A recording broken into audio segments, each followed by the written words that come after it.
the pleasure to present to you Dr. Martin Luther King, Jr.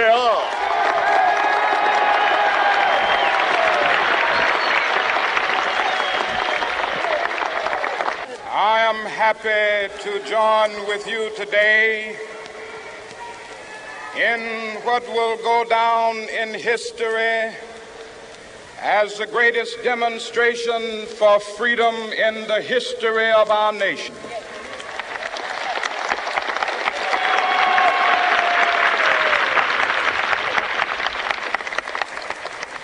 Five score years ago,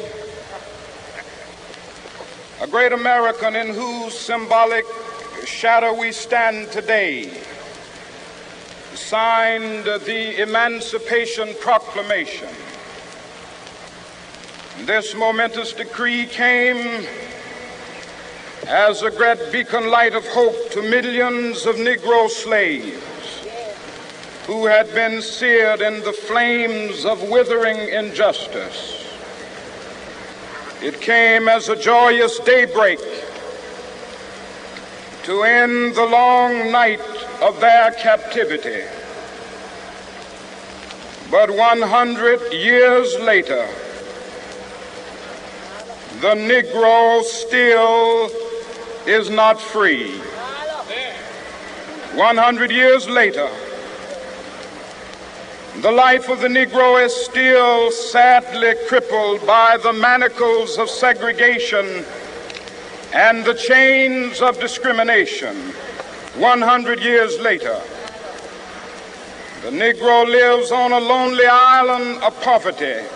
I have a dream that one day this nation will rise up and live out the true meaning of its creed. We hold these truths to be self-evident, that all men are created equal.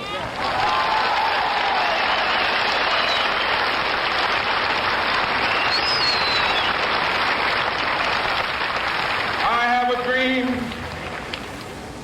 that one day on the red hills of Georgia, sons of former slaves and the sons of former slave owners will they be able to sit down together at the table of brotherhood.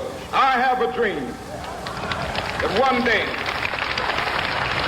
even the state of Mississippi, a state sweltering with the heat of injustice, sweltering with the heat of oppression, will be transformed into an oasis of freedom and justice. I have a dream.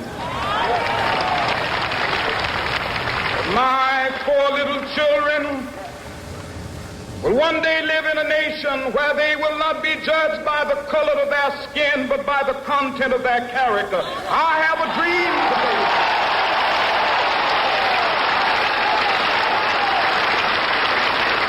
I have a dream that one day, down in Alabama with its vicious racists, with its governor having his lips dripping with the words of interposition and nullification. One day right there in Alabama, little black boys and black girls will be able to join hands with little white boys and white girls as sisters and brothers. I have a dream today.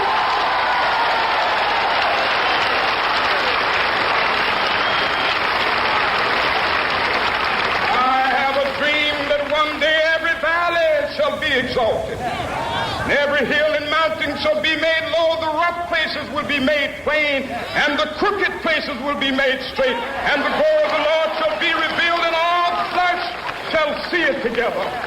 This is our hope. This is the faith that I go back to the South with. With this faith, we will be able to hew out of the mountain of despair a stone of hope. With this faith, we will be able to transform the jangling discords of our nation into a beautiful symphony of brotherhood. With this faith, we will be able to work together, to pray together, to struggle together, to go to jail together, to stand up for freedom together, knowing that we will be free one day.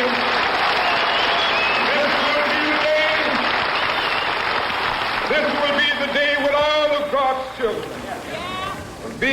to sing with new meaning, my country, tears of thee. Sweet land of liberty, of thee I sing. Land where my fathers died, land of the pilgrim's pride. From every mountainside, let freedom ring. And if America is to be a great nation, this must become true. And so let freedom ring.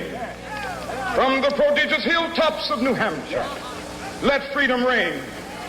From the mighty mountains of New York, let freedom ring. From the heightening Alleghenies of Pennsylvania, let freedom ring. From the snow-capped Rockies of Colorado, let freedom ring. From the curvaceous slopes of California.